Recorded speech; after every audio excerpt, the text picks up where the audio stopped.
আসসালামু আলাইকুম। আমি এসেছি আজকে নাকাশিপাড়া থানা অন্তর্গত আখনডাঙ্গা গ্রামের কুলপুতা মোড়ে। কত চাপ থাকে, যারা শাসকে আছে তারা আমাদের বলছে যারা প্যান্ডেলের দায়িত্ব ছিল চেয়ার পর্যাপ্ত পরিমাণে দেয়নি, দিলে নাকি এখানে ভাঙচুর করে ভেঙে দেবে, ক্ষতিপূরণ কে দেবে, এইসব বলে চেয়ার দেয়নি। চটের কথা বললাম, বলছে নাকি ভিজে গিয়েছে ওই জন্য হয়নি। কিন্তু তারপরও আপনারা যেভাবে আমাদেরকে এগিয়ে এসেছেন, আপনার ধন্যবাদ। যারা আছেন একটু বসে গেলে বলতে ভালো লাগবে, একটু বসে যান, যেখানে আছেন বসে যান। ভাই যারা আছেন চেয়ারটা নিয়ে একটু দৌড়ে পিছিয়ে যান, সামনে লোকগুলোকে ছেড়ে দিন তো ভাই।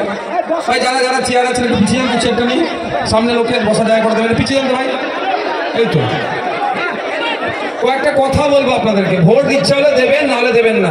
আমি আস্তে আস্তে দেখছিলাম নদিয়া জেলা শুরু থেকে এই পর্যন্ত চারিদিকে কৃষিজ জমি, কৃষকদের দুরবস্থার কথা আজকে করে শেয়ার করবো আপনাদের সামনে। চেয়ার নিয়ে একটু পিছিয়ে যান, চেয়ারটা একটু পিছিয়ে যান, সামনে যারা আছেন তারা ভাই আরেকটু পিছিয়ে হবে। চেয়ার নিয়ে যারা আছেন একটু পিছিয়ে সামনে বসা জায়গা করে দেন। বাপেরা যারা চেয়ারে নিয়ে আছে একটু পিছিয়ে যান, একটু পিছিয়ে যান, একটু পিছিয়ে যান, অনেকটা জায়গা আছে, এদিকে মাইক আছে, একটু পিছিয়ে যান তো ভাই। এই বাবু এইগুলোকে একটু পিছিয়ে দাও, চেয়ারগুলোকে একটু পিছিয়ে দাও, একটু পিছিয়ে দাও, আর একটু পিছিয়ে দাও ভাই, আর একটু পিছিয়ে যান না, কারণ সামনে লোকেরা দাঁড়িয়ে থাকবে, আপনাদের পেছনে দাঁড়িয়ে থাকবে, দেখতে খারাপ লাগবে। সামনে বসার জায়গা আছে, সেটা বুঝতে পারবে।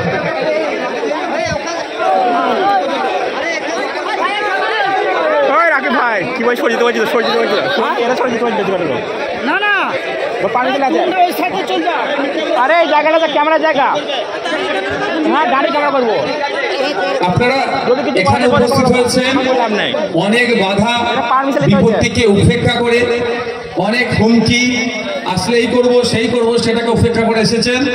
আপনাদেরকে আমরা আমাদের পার্টির পক্ষ থেকে সংগ্রামী অভিনন্দন জানাই। আমাদের পার্টি তৈরি হয়েছে বঞ্চিত মানুষের অধিকারকে বুঝিয়ে দেওয়ার জন্য। এই বঞ্চিত সমাজের মধ্যে যদি কেউ মনে করে মুসলমানরা শুধু বঞ্চিত হচ্ছে, সেও ভুল বলছে। আর যদি মনে করে শুধু হিন্দুরা বা দলিত বা আদিবাসীরা বঞ্চিত হচ্ছে, এটাও ভুল হচ্ছে। যার কাটমানি দেওয়ার ক্ষমতা নয় সেই বঞ্চিত হচ্ছে, যার বলার লোক নয় তারই অধিকার হরণ হচ্ছে।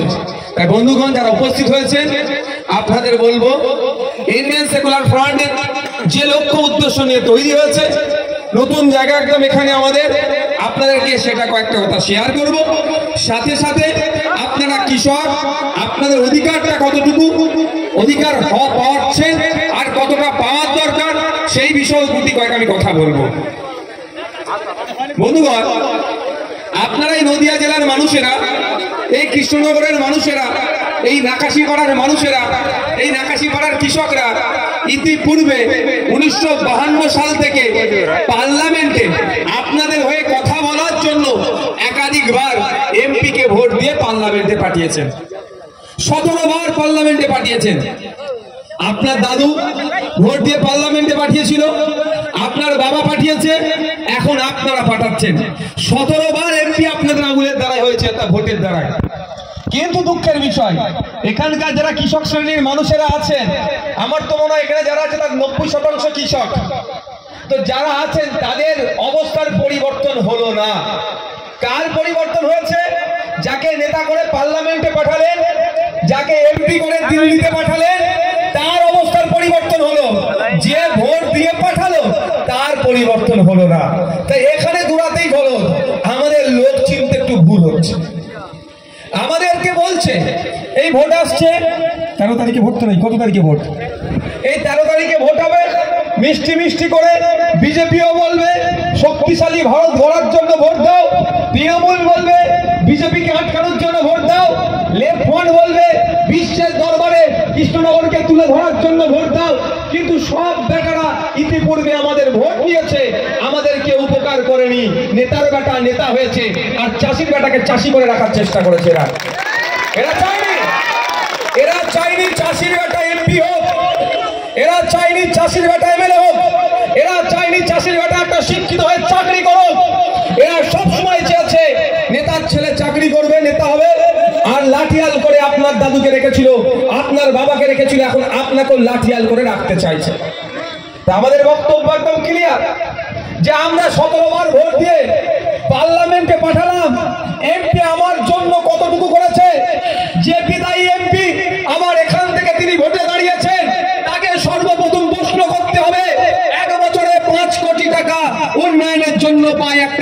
ওঠাতে 5 বছরে কম করে 25 কোটি টাকা কোথায় কোথায় খরচ করেছেন মাননীয়া, তার জবাবটা, তার শ্বেতপত্রটা আগে প্রকাশ করে নাকাশি পাড়ার মানুষকে দেখাতে হবে, তারপরেই জোড়াফুলের পক্ষ থেকে এখানে ভোট চাইতে আসবে। 5 বছরে একটা ডিস্টার্ব হচ্ছে, ওই মাইকটাই দাও, একটা খুলে দাও, একটা খুলে দাও।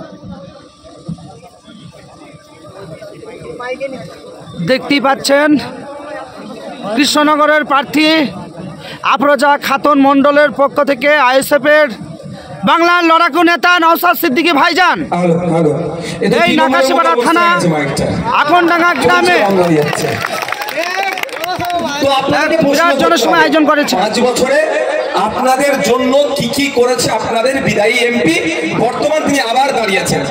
একবার ভোটে দাঁড়ালে 1 বছরে তাকে তার মাধ্যমে 5 কোটি টাকা আপনাদের উন্নয়নের জন্য আসে। আমার মনে হয় এখানে অর্ধেক মানুষ এই প্রথম শুনলেন এটা। 5 বছরে তাহলে কত টাকা আসবে? 25 কোটি টাকা। সরকারের পক্ষে থাকুক আর বিপক্ষে থাকুক দেখার দরকার নেই, তার আসবে তার নামে। সে এই 25 কোটি টাকা নিয়ে তার নির্বাচনী ক্ষেত্রে যে সমস্যাগুলো আছে সমাধান করবে। এখন আমাদের প্রশ্ন কি করতে হবে এমপি মহাশয়কে, 13 তারিখের ভোটের আগে পর্যন্ত তাকে আমরা এটাই দাবি করব, আপনি 5 বছরে আপনার মাধ্যমে যে টাকাটা এসেছে কোথায় কোথায় খরচ করেছেন তার তথ্যটা জনমানুষে নিয়ে আসুন। যে ধরনের